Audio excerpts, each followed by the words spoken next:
नमस्कार। वैसे तो मुझे कल रात को आपसे फेसबुक पर बात करनी चाहिए थी। फेसबुक, यूट्यूब, ट्विटर के माध्यम से आपसे बातचीत करने का सही मौका था, लेकिन पता नहीं क्यों कल मन नहीं किया। कल सारा दिन मैं यहाँ शाहजहांपुर की परेड में था। वैसे कई लोगों ने मीडिया पे पूछा कहाँ है नेता भाई, मैं शाहजहांपुर की परेड में सुबह से शाम तक था। कैसा दिन शुरू हुआ था और शाम होते होते कैसा माहौल बन गया। दिन शुरू हुआ था इतनी उम्मीद से और उमंग से। मैंने कहा कि ये गण की तंत्र पर विजय का प्रतीक है। आज गण तंत्र से अपनी बात कहने जा रहा है। मैंने कहा इससे सुंदर दृश्य क्या हो सकता है कि देश के किसान तिरंगा लेके चल रहे हैं। उधर जवान परेड कर रहे हैं, इधर किसान परेड कर रहे हैं। कितना सुंदर दृश्य होता। ये सोच के हम चले शाहजहांपुर से, और हमारी शाहजहांपुर की परेड एग्जैक्टली वैसी हुई जैसा हमने सोचा था। सारा समय उस परेड के साथ था मैं।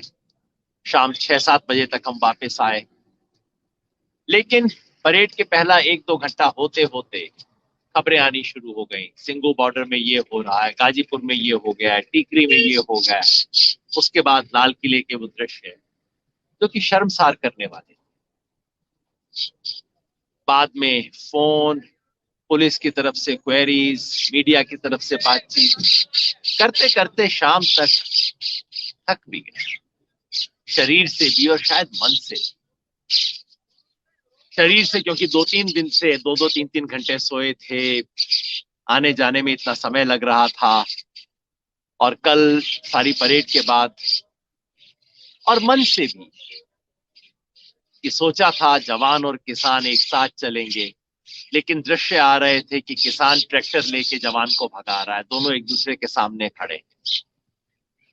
सोचा था और बार बार कहा था, दावा किया था कि तिरंगे की गरिमा ऊंची होगी, नीची नहीं होगी। लेकिन लाल किला में जो हुआ वो तो नीचा करने वाला काम हुआ ना। सोचा था कि गणतंत्र दिवस पर देश का माथा ऊंचा होगा, लेकिन वैसा तो नहीं हुआ। इसलिए बार बार सोचता रहा, बात करता रहा, अपने आप से बात करता रहा। रात को अच्छे से सो नहीं पाया। सुबह उठा, धूप खिली, और सोचा कि पूरी ईमानदारी से बात रखनी चाहिए, साफ गोई से बात रखनी चाहिए। किसी को अच्छी लगे न लगे, किसी भी आंदोलन में, किसी भी यात्रा में एक मोड़ आता है जब आपको पूरे सच का सामना करना होता है। तो मैंने सोचा कि अक्सर क्या हो जाता है, हम सबके साथ आंदोलन में हमारी हालत वो हाथी जैसी हो जाती है जिसके आसपास दृष्टिहीन कई लोग हैं। कोई सूंड पकड़ रहा है, कह रहा है हाथी ऐसा है। दूसरा व्यक्ति पांव पकड़ रहा है, कोई व्यक्ति पूंछ पकड़ रहा है। हम सबकी आंदोलन में स्थिति यही हो जाती है। ना जरूरत है पूरे हाथी को देखने की, उसकी सूंड भी, दांत भी, पूंछ भी, पांव भी, शरीर भी, पूरे सबको एक साथ देखने की जरूरत। तो मैं आपके सामने 4 तथ्य रखूंगा। चारों तथ्य हमें स्वीकार करने की जरूरत है। किसी भी तथ्य से अगर हम मुंह चुराएंगे तो हम इस आंदोलन के साथ, अपने साथ, किसान के साथ और देश के साथ न्याय नहीं करेंगे। क्योंकि तमाम तरफ से, मीडिया की तरफ से, आंदोलन के समर्थकों की तरफ से, आंदोलन के विरोधियों की तरफ से आपको सच का एक पहलू दिखाया जाएगा, दूसरे को दबाया जाएगा। लेकिन अब हमें पूरे सच को देखने की जरूरत है। पहला सच, पहला सच ये है कि दरअसल इस किसान गणतंत्र परेड को अभूतपूर्व रेस्पॉन्स मिला।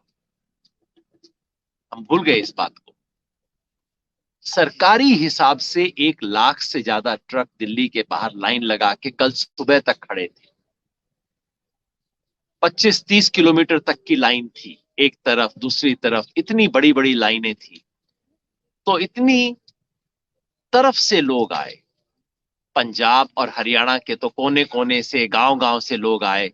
लेकिन सिर्फ वहीं से नहीं, राजस्थान के इतना दूर दूर से हमारे साथी यहाँ शाहजहांपुर की परेड में शामिल हुए। और कल आपने शाहजहांपुर की परेड में तो देखा होगा, असम से थे, बंगाल से थे, आंध्र प्रदेश, तेलंगाना, केरला, तमिलनाडु, गुजरात, महाराष्ट्र, कहां से थे?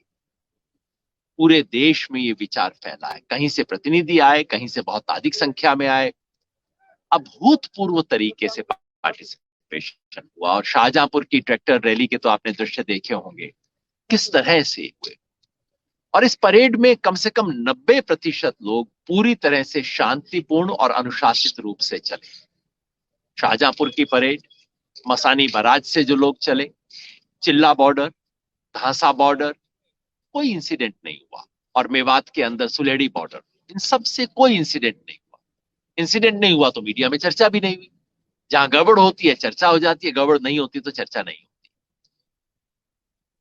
इंसिडेंट हुए 3 जगह, लेकिन वहां पे भी टिकरी बॉर्डर पे 90% लोग अनुशासित रूप से बिल्कुल जो रूट दिया गया था उससे चले। तो पहला सच जिसको मीडिया का एक बड़ा हिस्सा मानना नहीं चाहता। अगर आपको हमारा वीडियो पसंद आया हो तो इसे लाइक करें, सब्सक्राइब करें और साथ ही बेल आइकन दबाना ना भूलें।